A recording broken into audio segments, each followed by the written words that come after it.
Hello and welcome back for another Mario Party 5 minigame review.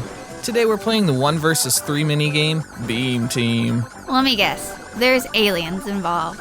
There sure is, and I love it. UFOs always get me excited.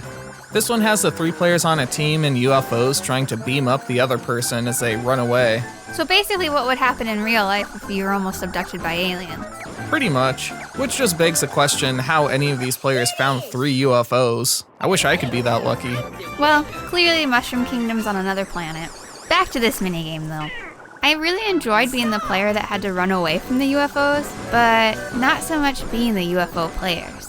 Yep, this suffers from the age-old issue of a lot of 1 vs 3 minigames where one side is pretty fun and the other side not so much.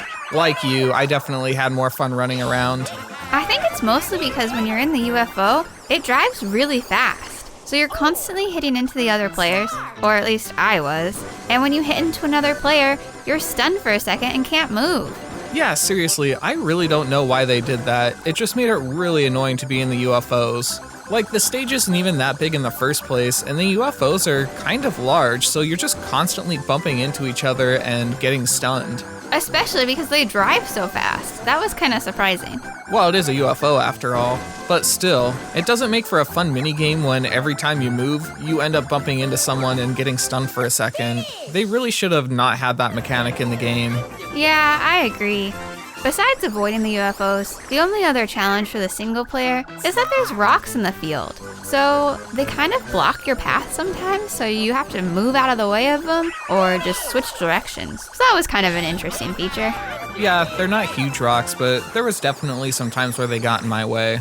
I don't think that holds the game back though. It just gave you another thing to think about when you were running around. So overall, this suffers from the issue that many 1 vs 3 minigames do, where one side is a lot more fun than the other. Playing as a single player and running away from the UFOs is just as fun as it is in all the other survival type minigames like this. But if you're in a UFO, you're probably not going to have the best time. You go too fast to have any precise control over your ship, and if you bump into anyone else, you're stunned for a second. It doesn't ruin the minigame, but it just kind of makes it a little bit annoying to play. So we're giving this one 3 stars out of 5. Well, that's it for today. If you enjoyed this video, please like, subscribe, and hit the bell. Next up, we'll be reviewing Berry Basket. I'm assuming we'll be berry picking for this one. And I'm already very picky about what minigames I like, so this better be a good one. If you want to see how it is, come back for our next video. Hope to see you then.